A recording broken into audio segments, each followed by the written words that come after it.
தமிழகத்தில் மட்டுமே அரிசி கார்டு, சர்க்கரை கார்டு, பொருள் இல்லாத கார்டு என மக்களின் விருப்பத்துக்கு ஏற்றவாறு ரேஷன் கார்டுகளை வழங்கப்படுகிறது. அரிசி கார்டுகளுக்கு பொங்கல் பரிசு தொகுப்பு, பேரிடர் நிவாரணத் தொகை உட்பட அரசின் இலவசங்கள் கிடைக்கிறது. இதனால் அரிசி கார்டுகளே அதிகம் புழக்கத்தில் இருக்கிறது.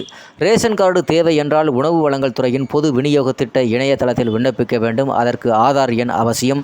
விண்ணப்பித்த 30 நாட்களுக்குள் வீடு தேடி சென்று ஆய்வு செய்து விவரங்கள் சரியாக இருந்தால் கார்டு வழங்கலாம் என்பது விதி. இந்த முறை சராசரியாக ஒவ்வொரு மாதமும் 40,000 பேர் விண்ணப்பிக்கிறார்கள். அதிகாரிகள் ஆய்வு செய்து 20,000 குடும்பங்களுக்கு கார்டுகள் வழங்குகின்றார்கள்.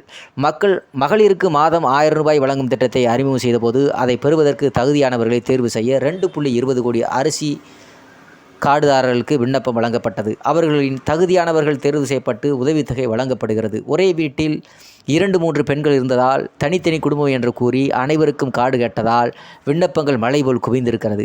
இந்த தகவல் தெரிந்ததும் நிதித்துறையில் பரபரப்பு ஏற்பட்டது. லட்சக்கணக்கில் புது கார்டு வழங்கி அத்தனை பேரும் உரிமை தொகை கேட்டால் நிதிக்கு எங்கே போவது என உயர் அதிகாரிகள் திகைத்திருக்கிறார்கள்.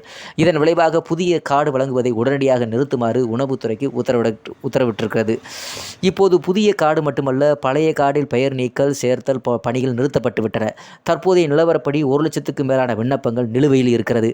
ஆய்வு திருப்திகரமாக முடிந்த நிலையில் 50,000 கார்டுகளுக்கு ஒப்புதல் அளிக்கப்படவில்லை. அவர்கள் 6 மாதமாக உதவி ஆணையர் அலுவலகத்திற்கு அலைந்து கொண்டிருக்கிறார்கள் என்ற தகவலும் நமக்கு வருகிறது. தற்போது 2.20 கோடி அரிசி கார்டுகள் உட்பட 2.24 கோடி ரேஷன் கார்டுகள் புழக்கத்தில் இருக்கிறது.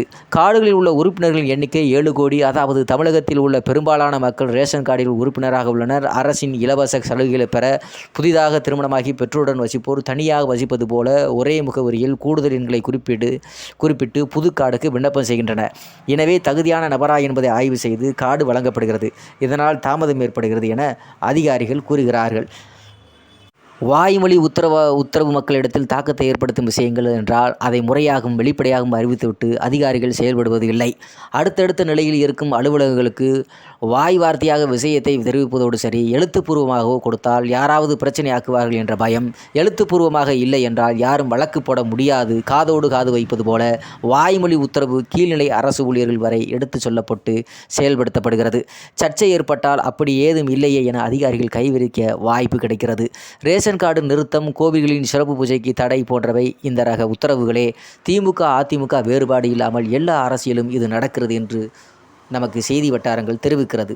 ஒரு கார்டுக்கு மாதம் 20 கிலோ அரிசி இலவசமாகவும், 1 கிலோ துவரம்பருப்பு 30 ரூபாய்க்கும், 1 லிட்டர் பாமாயில் 25 ரூபாய்க்கும், 2 கிலோ சர்க்கரை 50 ரூபாய்க்கும் வழங்கப்படுகிறது. அரிசிக்கு 800 ரூபாய், பருப்பு பாமாயிலுக்கு தலா 75 ரூபாயும், சர்க்கரைக்கு 50 ரூபாயும் என ஒரு கார்டுக்கு மாதம் 1000 ரூபாய் அரசு செலவு செய்கிறது. இந்த நிதியாண்டில் மட்டும் ரேஷன் உணவு மானியத்திற்காக 10,500 கோடி ஒதுக்கப்பட்டிருக்கிறது. கடந்த 2022 ஜனவரி முதல் 2023 ஜூலை வரை புதிய ரேஷன் கார்டு கேட்டு 8.92 லட்சம் பேர் விண்ணப்பித்திருக்கிறார்கள். அதில் 5.63 லட்சம் பேருக்கு கார்டு வழங்கப்பட்டிருக்கிறது. 32,000 விண்ணப்பங்கள் நிராகரிக்கப்பட்டிருக்கிறது. 2.71 லட்சம் நிலுவையில் உள்ளன. கடந்த ஆண்டு ஜூனில் இருந்தே புது கார்டு வழங்குவதை அரசு படிப்படியாக குறைத்துவிட்டது.